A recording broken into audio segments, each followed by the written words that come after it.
Jeremías 9, del 23 al 24.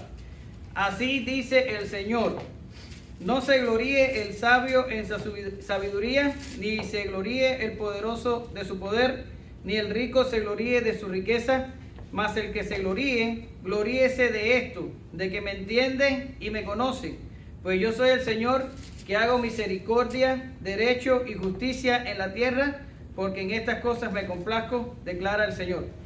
Y me perdonan, pero estaba leyendo la Biblia de las Américas. Ustedes pueden haberlo tenido un tin diferente. Vamos a orar. Gracias te damos, Señor. En esta mañana te pedimos que tú bendigas esta clase, que tú bendigas a los estudiantes, que tú bendigas a los que están de camino. Ayúdanos a entender estas maravillosas verdades acerca de ti, Señor. En el nombre de Jesús, amén. Gracias, Señor. Bien, hermanos. Tuvimos un domingo por el medio y voy a hacer el esfuerzo de recordarles más o menos lo que estuvimos viendo en la clase pasada. En la clase pasada empezamos hablando alguito de presciencia, ¿verdad que sí? ¿Se acuerdan? Porque no me había quedado muy complacido con la clase anterior y hablamos de presciencia. Después nos fuimos a la sabiduría de Dios y estuvimos viendo de que Dios siempre se mueve por la vía o por el fin que más lo glorifica.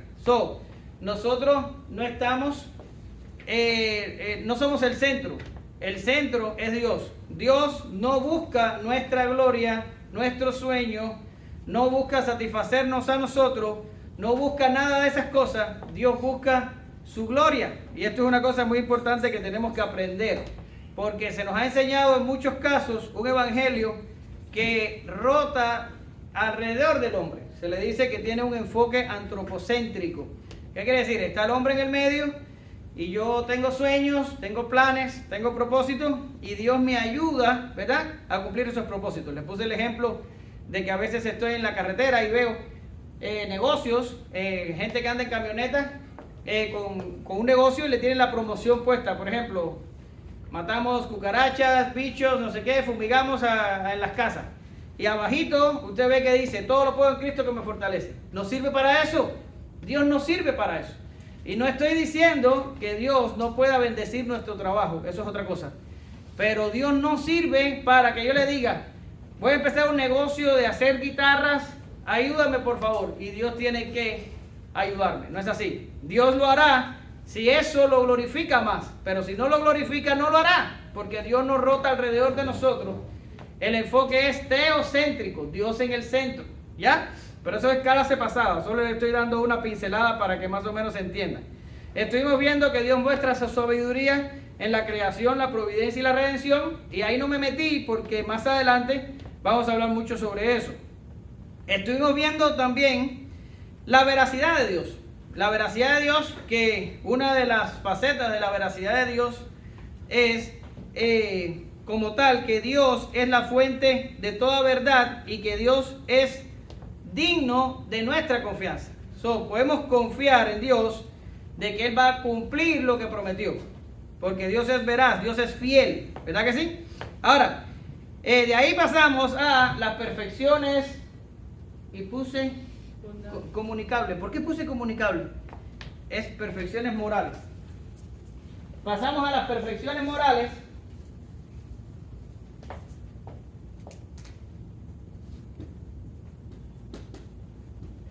A las perfecciones morales, ya que estuvimos viendo amor. Ya lo volví a decir mal. En la clase pasada lo dije mal y hoy lo volví a decir mal. Estuvimos viendo la bondad de Dios, y lo primero que vimos de la bondad de Dios fue su amor, que está inconcluso y ahora lo voy a terminar. Pero voy a mencionar las perfecciones morales. Es la bondad, es la santidad y es su justicia. Eso es lo que vamos a estar viendo. Bondad, santidad y justicia, si Dios nos lo permite y el tiempo nos alcanza. Ahora, de su bondad, Dios muestra su bondad en 4 cosas. 4: su amor, su gracia, su misericordia y su paciencia. Y con el favor de Dios, todas las vamos a ver hoy.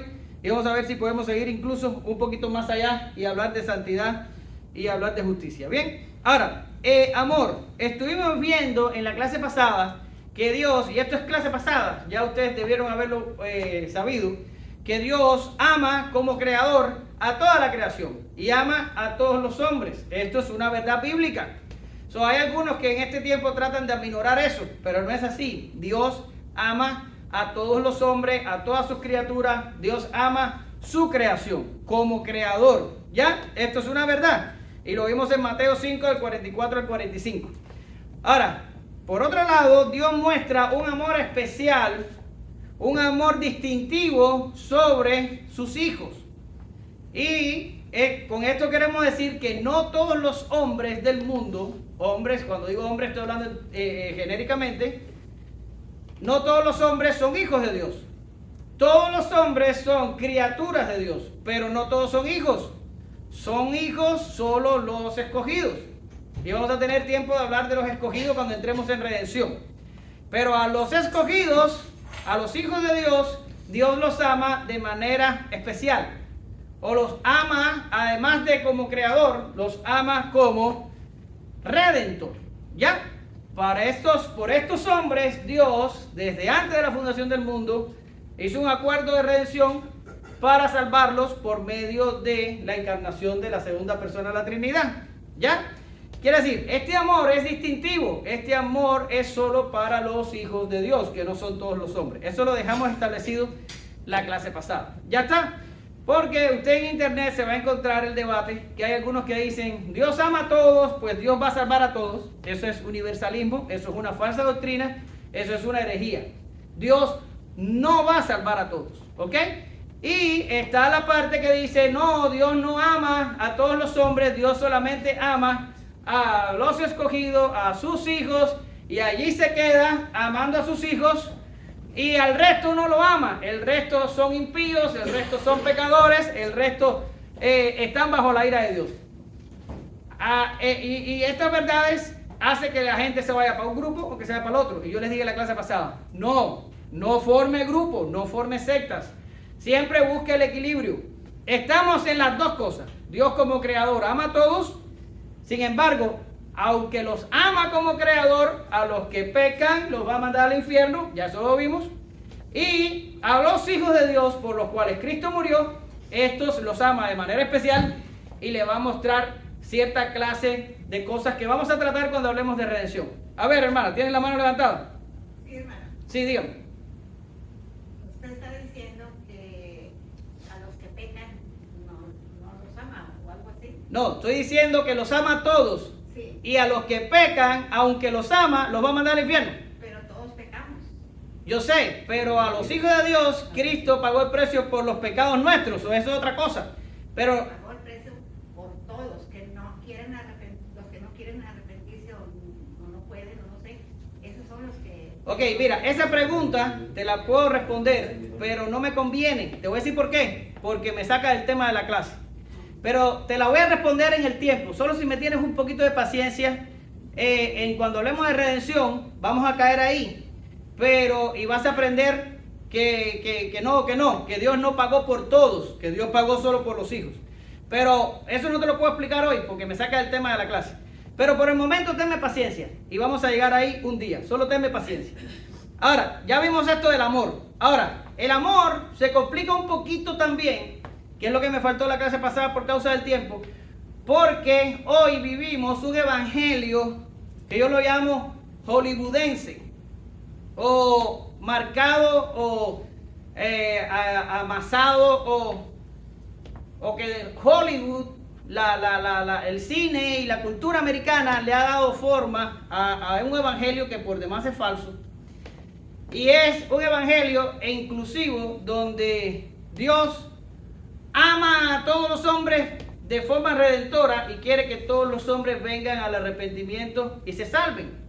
¿Ya? Ahora, esto es inconsistente con la naturaleza de Dios. ¿Por qué razón? Porque Dios es soberano. Y si Dios quisiera que todos los hombres se salvaran, todos los hombres se salvaran.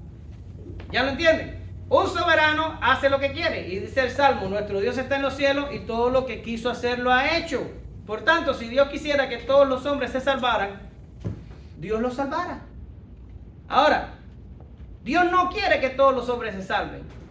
Y este problema nos tira a luchar con la cultura, lo que nos ha enseñado. Nos ha dicho, Dios ama a todos y esta es la causa por la que Dios quiere que todos vengan al arrepentimiento, ¿verdad? Ahora, No es así. No es así. ¿Por qué razón? Les voy a explicar. Mire, voy a borrar aquí. Voy a borrar aquí. Y voy a hacer mi famoso gráfico profundo. ¿Verdad que sí? Ya cualquiera de ustedes pudiera hacer mi famoso gráfico profundo. Bienvenida, Gloria. Ya me tenías preocupado, Gloria. Aunque todavía estoy preocupado. Estoy mitad preocupado. ¿Dónde está la naranja? La otra mitad de la naranja. Ah, está dejando a la nieta. Dejando la nieta. Bien, ok, está bien. Estoy mitad preocupado por el momento. Ok. Mi super gráfico profundo, ¿verdad? ¿Quién es esta de? Dios. ¿Y qué es lo que está aquí? Todo lo demás. Todo lo creado. Todas las galaxias, el universo entero. Todos los hombres que han vivido y vivirán están en el punto negro. Y Dios está fuera de la creación, por encima de la creación. ¿Verdad que sí? Ahora, si yo digo que el amor de Dios es lo que impulsa a Dios para salvar a los hombres, estoy fijando la acción salvadora de Dios en una contingencia. Y voy a rebajarlo a ver si lo entienden. Nosotros somos contingentes. El universo es contingente. ¿Qué significa contingente? Que puede existir y puede no existir. ¿Lo ven? Por ejemplo, Dios existe. Y existe por necesidad. Eso lo vimos en clases anteriores, cuando hablamos de los atributos incomunicables. Por tanto, Dios existe por necesidad. No se concibe a Dios como no existiendo. ¿Lo ven? Sin embargo, el universo tuvo un inicio. Génesis 1:1. En el principio creó Dios los cielos y la tierra. Eso lo vimos. Génesis 1:1. Y vimos que cuando la Biblia habla de crear en el principio, está hablando de tiempo, cielos y tierra, está hablando de materia y espacio. ¿Verdad que sí? Todas las cosas creadas, incluso la materia, fueron creados en el día cero, en el principio. ¿Lo ve ahí? Pero antes de eso, ¿qué había? Estaba Dios. ¿Y pudo haber no habido universo? Pudo haber no habido. De hecho, hubo un momento, y esto está mal dicho porque el momento surgió con el inicio del universo, pero en la eternidad el universo no existía. ¿Lo ven? En la eternidad no había universo. Entonces, todo lo que está dentro del punto negro, nosotros lo llamamos contingente. ¿Qué significa? Que puede existir o puede no existir, que depende de la voluntad libre de Dios, y vamos a hablar de voluntad libre posiblemente en la próxima clase, para existir. ¿Por qué yo respiro hoy? Porque Dios quiere que así sea. Pero si Dios dijera, se acabó mar, lo único que tiene que hacer es decirlo, y yo dejo de existir. Pero no estoy hablando de morirme, estoy hablando de dejar de existir, estoy hablando de aniquilación. Que Dios diga, no más Omar, ¡pum! Porque si me muero, mi alma va a ir a Dios. Y todavía voy a estar de cierta manera. No. Si Dios quisiera aniquilarme, y no estoy diciendo que el aniquilanismo es correcto. No. Estoy poniendo un ejemplo hipotético. ¿Lo ven? Si Dios quisiera aniquilarme, si Dios quisiera que yo dejara de ser, lo único que tiene es que quererlo. Y yo dejaría absolutamente de ser. ¿Y qué pasaría? Nada. ¿Colapsaría el universo? No colapsaría. Igual con todos ustedes, somos contingentes. Podemos ser y podemos no ser. Dependemos de la voluntad de Dios para existir. Es más, se los voy a complicar un poquito más. El diablo es igual. El diablo existe y es una criatura contingente. Porque al diablo, y voy a quitar la palabra diablo, y voy a poner la palabra Lucifer. A Lucifer lo hizo Dios. Es una criatura y todos sus dones se los dio Dios. ¿Lo ven? Hay un diablo porque Dios quiere que lo haya. Existe por la voluntad de Dios. Y va a existir por la voluntad de Dios. Pero los ángeles, los demonios y todo lo demás son criaturas contingentes. ¿Lo ven? Ahora, si yo digo que Dios hace todo por amor, entonces estoy diciendo que yo tengo que fijar una contingencia para que condicione el actuar de Dios. Me estoy haciendo bolas. Yo conocí a mi mujer y cuando la conocí empecé a amarla. La pregunta es, ¿la amaba antes de conocerla? No. ¿Lo ven? Dios no nos puede amar si no existimos. Si yo digo que Dios me salva por amor, yo estoy diciendo que Dios necesita que yo exista para poder amarme y para poder salvarme. ¿Lo ven? Y esto no se concibe, porque Dios no nos necesita. Sálgase del centro. Si usted está en el centro, olvídese de eso. No nos necesita Dios. Dios no nos necesita amar. Dios no nos necesita a nosotros. Nosotros necesitamos a Dios. ¿Lo ven?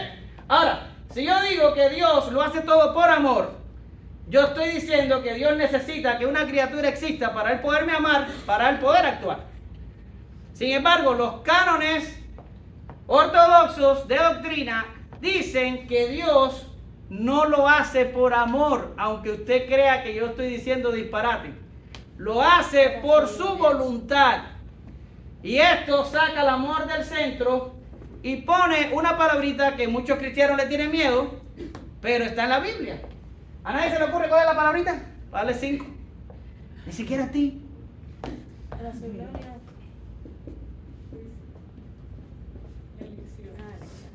Elección. Y esto lo cambia todo. ¿Por qué razón? Porque Dios, fuera del punto negro, eligió antes de la fundación del mundo, y vamos a llegar ahí un día, no se preocupe, porque ahora estoy en amor. Lo que tengo que darle es esa explicación, porque estoy viendo sus caras, y estoy bien, y me estoy dando cuenta que es necesaria la explicación. Pero vamos a llegar ahí en detalle.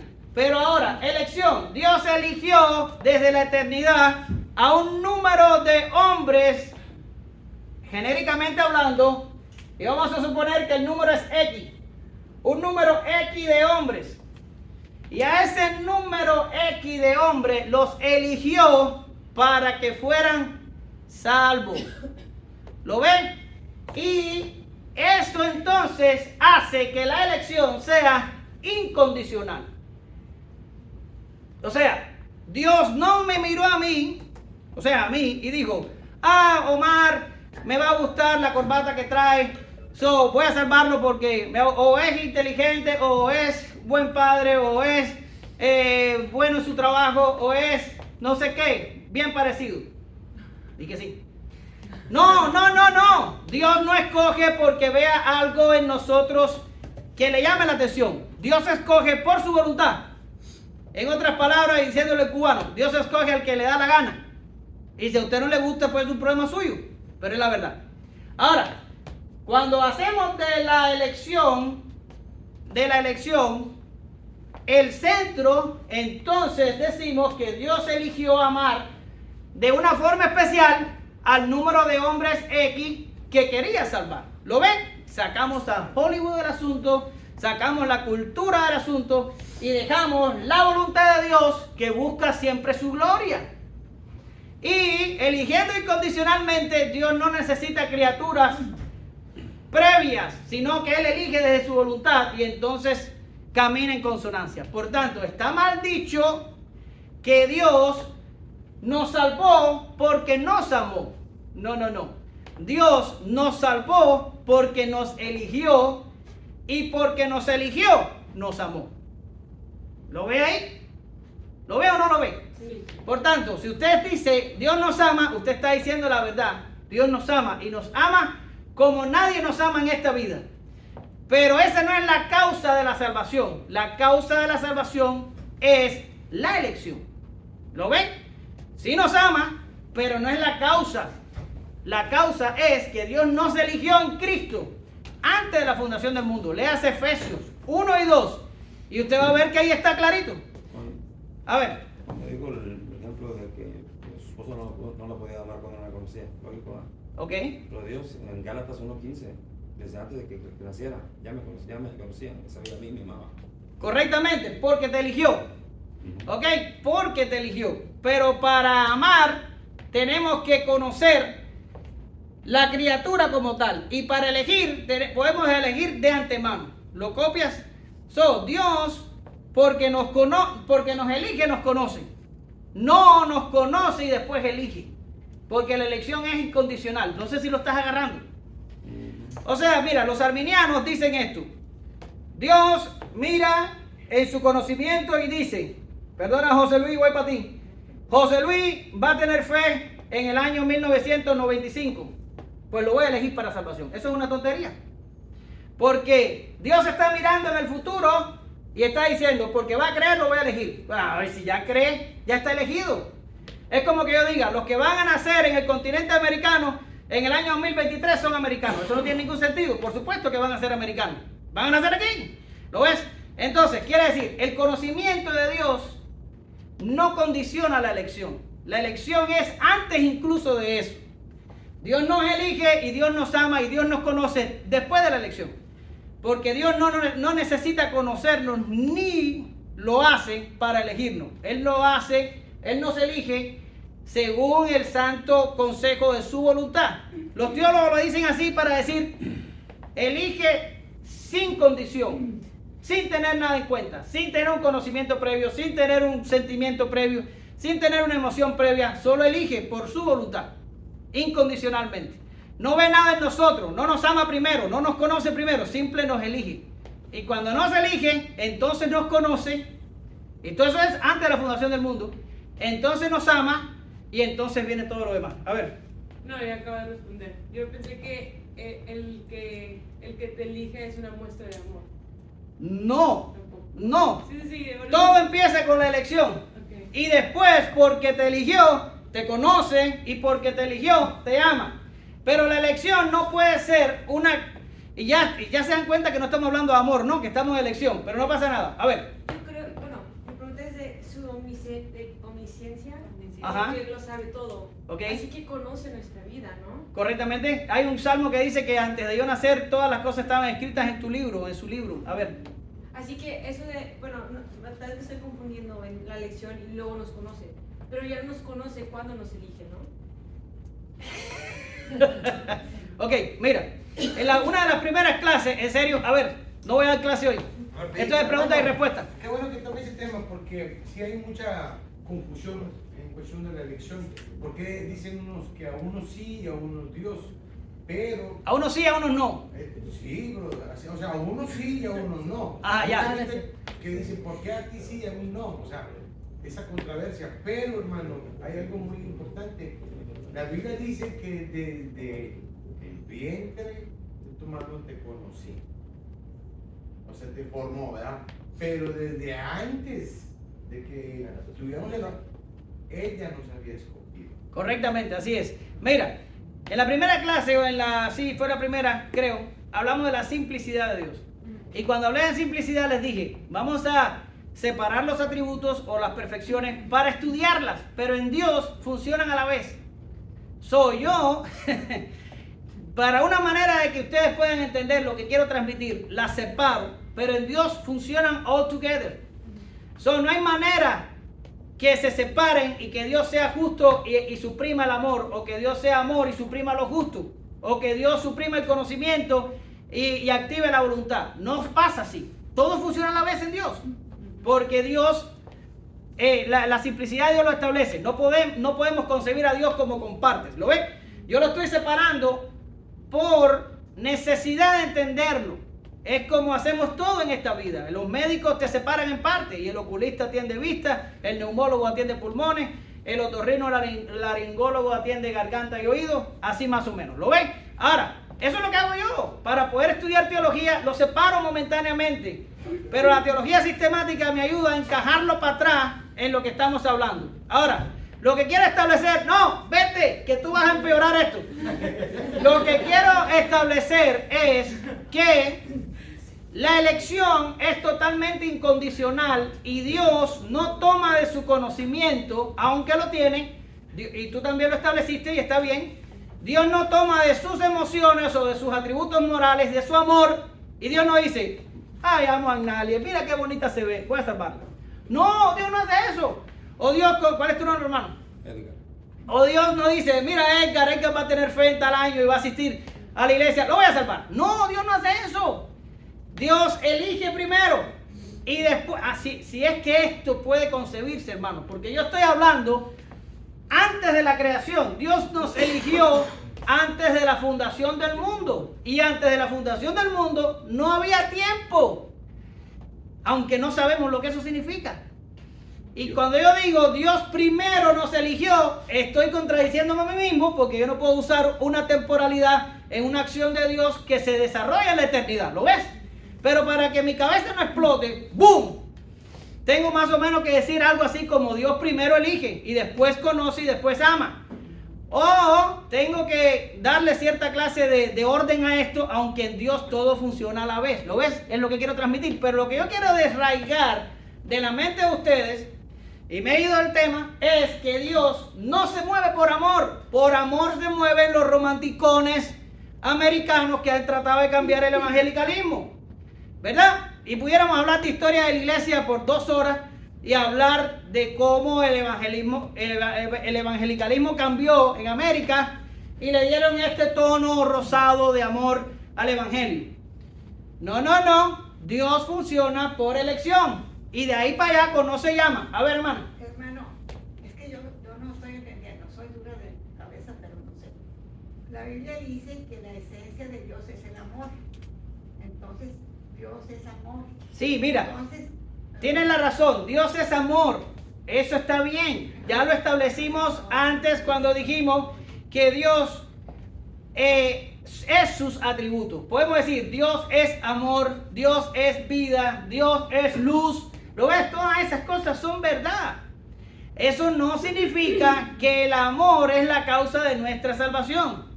Eso significa que Dios eligió a sus escogidos en Cristo antes de la fundación del mundo. Y porque los escogió, los amó, los conoció y todo lo demás.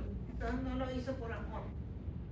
Lo hizo por amor, pero no fue la causa que lo movió a hacerlo. Amor, ¿Lo ves? solamente es el principio, o sea, es como... Te lo voy a poner fácil, no sé si lo sabes, pero nosotros acá en la Western Civilization nos casamos por amor, porque estamos invadidos de ese sentimentalismo. Pero en el Oriente la gente no se casa por amor. O por lo menos, no sé ahora recientemente, pero históricamente las personas del este, las personas allá de Asia y todo ese lío, se casaban por cualquier razón. Los padres los casaban. Cásate, ¡bum!, te casé, ahora ámate. ¿Entiendes? Entonces, esa es la cosa que quiero que entiendan. Dios no nos salvó porque nos amó. Dios nos salvó porque nos eligió. Y porque nos eligió, nos amó. Y nos amó muchísimo, hermana. Porque Dios hizo lo que yo nunca haría, y es dar mi hijo por ninguno de ustedes. Por mí, están más que perdidos si yo tengo que dar mi hijo para salvarlos a ustedes. O para salvarme yo. Pero Dios dio a su hijo. Sí nos amó mucho. Yo no estoy negando eso. Lo que estoy diciendo es que no fue la causa que lo movió. Lo que lo movió fue la elección. ¿Ya? Ahora, yo sé que en elección se van a quedar así como odiándome por un momento, pero no es una clase de elección, es una clase de amor. Más para adelante vamos a ver elección y usted va a poder saciar todas sus dudas, ¿ya? Así que téngame paciencia porque esto apenas comienza. Bien, vamos a irme de aquí antes de que esto coja candela. Gracia. Gracia no tengo mucho que explicar porque usted sabe lo que es gracia. Usted lo experimenta todos los días. De hecho, en algún momento les voy a traer una película y usted va a decir, ¿en serio? Sí, quiero que vean una película. Que me encanta y que habla de la gracia astronómica y es una predicación que ha cambiado mi vida en muchos aspectos y quiero compartirlo con ustedes más adelante, un día de esto, que no sea hoy, ni la semana que viene, ni el mes que viene. Gracia es la inmerecida bondad de Dios para quienes se han hecho indignos de ella. La gracia es la fuente de todas las bendiciones espirituales concedidas a los hombres pecadores. Es favor no merecido en su máxima expresión. Dios otorga perdón, salvación, herencia celestial a aquellos que no lo pueden alcanzar por su estado pecaminoso. Y las citas están en la clase que ya ustedes tienen desde hace como 200 años. Ahí están las citas. No se preocupe, usted vea la clase en su casa y busque la cita. Gracia es favor no merecido. Dios nos da lo que no merecemos. Ya está. Ahora escuche esto. Todo, absolutamente todo, viene de la gracia. Incluso hay algunos por ahí que les gusta dividir la Biblia en dispensaciones, y no voy a entrar ahí, pero mucha gente dice, no, porque estamos en la dispensación de la gracia. No, eso es un disparate. Hay gracia desde Génesis 3:15 o un poquito antes para acá, toda la Biblia. Desde que desde que Adán se comió el fruto y no murió, ahí la gracia explotó como el Big Bang. explotó la gracia. Y todo de ahí para acá empezó a funcionar por gracia. La Biblia destila gracia. Es más, para que ya acabe de olvidarse del amor, la Biblia destila más gracia que amor. ¿Verdad? Porque Dios le dijo al hombre, el día que de él comieres, ciertamente ¿qué? Thanatos significa morir. Ran, morirse. En cubano, tragarse la chapa, guindar el piojo. Ya. Y no se murió. ¿Por qué no se murió? Porque Dios le dio gracia. ¿Por qué usted no se muere cuando peca? ¿Por qué su vecino inconverso no se muere cuando peca? Porque Dios extiende gracia para que no muramos. La gracia está en la Biblia, en sus páginas. Destila gracia. ¿Verdad? Ahora, misericordia. La misericordia es parecida a la gracia, pero diferente. ¿Por qué? Porque la gracia ve al hombre culpable, lo ve culpable y que necesita perdón y le otorga bendiciones a pesar de que lo ve culpable y que necesita perdón. Ya, la gracia te ve y dice, es culpable, se merece lo peor, pero yo le voy a dar otra cosa. ¿Ya? Ahora, la misericordia no ve al hombre culpable. La misericordia ve al hombre en lastimosa y precaria situación y necesitado de ayuda divina. ¿Lo ven? Le voy a poner un ejemplo. Es cuando usted ve a una persona, o bueno, debería pasarle, aunque a veces hay muchos fakes por ahí que no son reales, pero usted ve una persona en la calle pidiendo alimento y muy mal vestido y oliendo mal y muy barbudo y y usted le da lástima, le da misericordia, se siente mal por la condición de esa persona. O va a visitar a un ser querido que está en un hospital. El otro día estaba viendo un video en YouTube de la historia de, creo que se llama Tim Keller. ¿Es así? ¿Nadie lo conoce, por favor? El que se murió hace poco de una iglesia muy famosa en Nueva York. Y este hombre, yo lo conocía poco, realmente tengo que admitirlo. Y a raíz de que se murió, llamó mi atención y empecé a mirar quién era. Y era un gran hombre de Dios este varón. Sin embargo, murió de cáncer pancreático a los, creo que tenía 62 o 72 años. Era bastante joven. Y ya estoy dándoles un halago a los que pasan los 50. Ahora, lo primero que pasó cuando oí que había muerto joven de un cáncer pancreático, lo primero que pensé fue, tantos delincuentes que andan por ahí viviendo hasta los 80 y este hombre, 10 minutos, no puede ser cierto. Y este hombre que estaba haciendo una buena obra se muere un cáncer pancreático. La verdad es que yo no entiendo nada. Tener misericordia, ver al hombre en su lastimosa condición y ver que necesita ayuda divina. Esto es misericordia. Ahora, la misericordia de Dios, dice el concepto, es la bondad o amor de Dios hacia los que se encuentran en miseria y angustia espiritual, sin tomar en cuenta que se lo merezcan. Hay que recalcar, y voy a decir esto bien clarito, hay que recalcar que ni la misericordia ni la gracia son debidas por Dios al hombre. ¿Qué quiere decir? Dios no tiene que ser misericordioso. Dios no tiene que tener gracia de nosotros. No se debe. Nunca se pare delante de Dios y le exija estas cosas, porque Dios no nos las debe.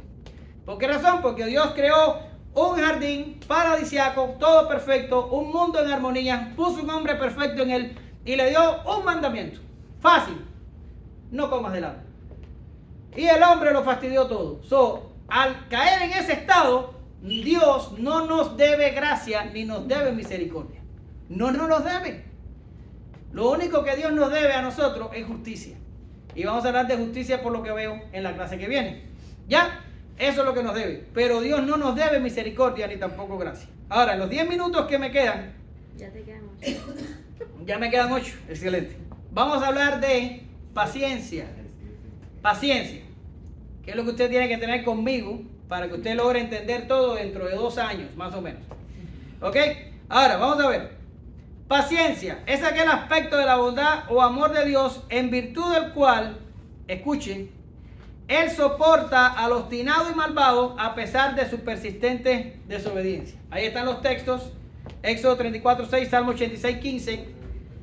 y lo puede buscar después en su casa en el estudio. Ahora voy a explicar algo de paciencia bien clarito. Miren, la gracia y la misericordia, siempre que Dios las dispensa sobre el género humano, benefician.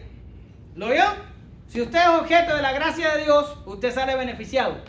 Si usted es objeto de la misericordia de Dios, usted sale beneficiado. Si usted es objeto incluso del amor de Dios, usted sale beneficiado. Pero la paciencia tiene la singularidad que no siempre beneficia, porque Dios tiene dos tipos de paciencia. ¿Ok? Dios tiene una paciencia con los escogidos para que procedan al arrepentimiento y se salven. Y Dios tiene paciencia con el perdido que no se va a salvar, porque Dios no quiere salvarlo. Escuche mis palabras. Y Dios lo soporta con paciencia y no lo mata inmediatamente. ¿Usted sabe para qué? Para que peque más y el pecado llegue al colmo, para después Dios cobrarle los pecados y hacerlo un objeto de justicia. Ahora me están mirando peor que ahorita con la elección. ¿Ya? Nos explotó la cabeza. Bien, ok. Le explotó la cabeza. Y le decía, ¿dónde está mi teléfono? Y mi teléfono me está grabando. Mira cómo me tienen. Dame acá el teléfono tuyo, por favor. Miren, hermanos, el problema es que lo que pasa aquí no es que son nuevos en esto de la teología. El problema es que leemos la Biblia y no nos paramos a ver lo que leemos. Porque está en la Biblia clarito en español, no está en hebreo ni en griego.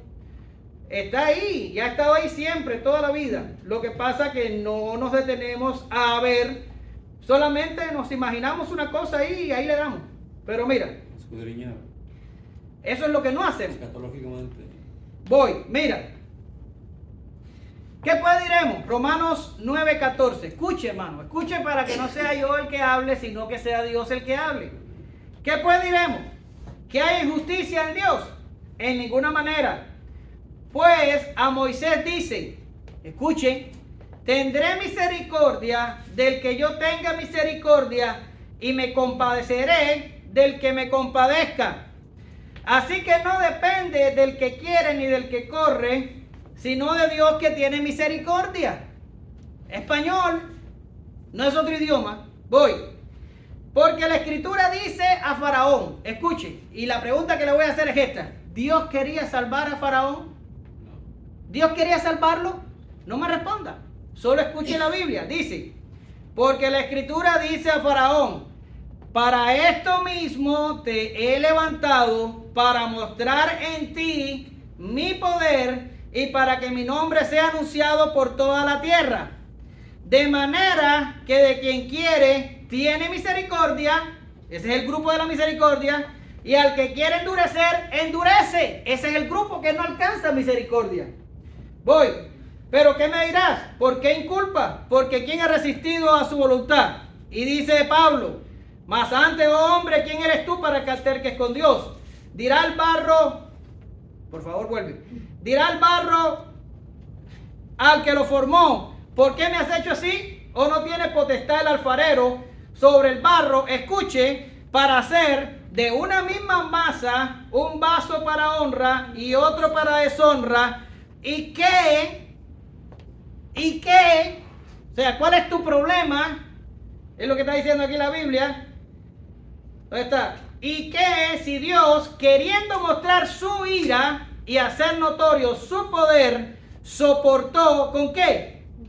Con mucha paciencia los vasos de ira preparados para destrucción, y para hacer notoria la riqueza de su gloria, la mostró para con los vasos de misericordia que él preparó de antemano. ¿Para qué? Para gloria. Porque es lo que hemos estado hablando por dos clases. Que Dios se mueve por gloria, no tú, la gloria de él. Por tanto, Dios tiene dos clases de paciencia. Con sus hijos escogidos tiene paciencia, y ese es el texto que dice, Dios no quiere que ninguno se pierda. ¿Ninguno quién? Ninguno de los escogidos. Y sino que todos procedan al arrepentimiento. Y todos los escogidos van a proceder al arrepentimiento. Y Dios tiene paciencia para aquellos que son un poquito cabezones. Pero eventualmente van a tener arrepentimiento, gracia, perdón y todo lo demás. ¿Lo ven? Esa es la paciencia buena.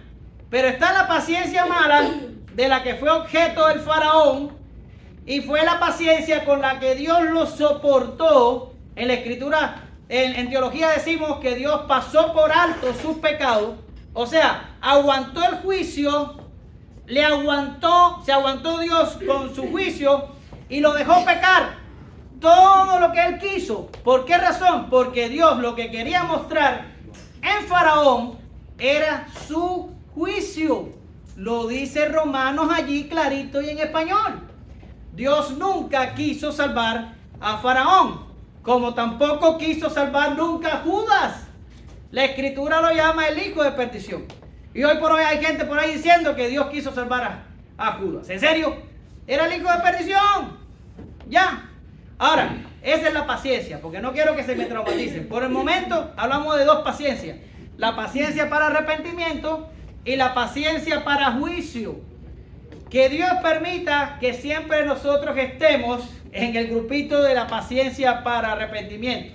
Porque los que están en el grupito de la paciencia para juicio, no hay nada más que juicio para ese tipo de personas. Y si todavía usted se queda traumatizado con lo que le estoy diciendo, vaya a Romanos capítulo 1, después del versículo 19, y entre allí para que usted vea que Dios dice, por el Espíritu Santo, y como no quisieron tener en cuenta a Dios, ¿verdad? Dios los entregó a una mente reprobada para hacer cosas que no convienen. Cuando usted habla de reprobado, ¿qué es lo que es? A los estudiantes que tengo aquí, es una persona que se presentó al examen y lo desaprobó. Y si estás desaprobado, estás fastidiado. Y Dios los toma y le dice, reprobado, ahora van a ver, ¿quieren pecar? Yo les voy a enseñar cuánto se puede pecar. Y entonces usted va a ver ahí en el primer capítulo de Romanos, después del 19, toda la serie de pecados que cometen los reprobados. ¿Verdad que sí? Pero esos reprobados, ¿qué está haciendo Dios con ellos? ¿Está buscando su salvación? Difícilmente. Si termina el capítulo diciendo que los que hacen todas esas cosas no heredarán el reino de Dios. Quiere decir, ¿hay paciencia de Dios? Sí hay paciencia, pero hay dos paciencias. Hay una para condenación y hay una para salvación. Y eso es una distinción que tenemos que hacer. ¿Ya? Ahora, se acabó el tiempo. Para la clase que viene vamos a hablar de santidad. Yo creo que la santidad no nos va a meter en tantos problemas y vamos a poder avanzar más. Oramos. Gracias te damos, Señor, en esta mañana. Señor, es difícil y lo es porque estamos hablando de ti. No podemos esperar otra cosa. Si queremos hablar cosas fáciles y que se entienden, no podemos poner a hablar de política o de deporte o de cualquier otra cosa.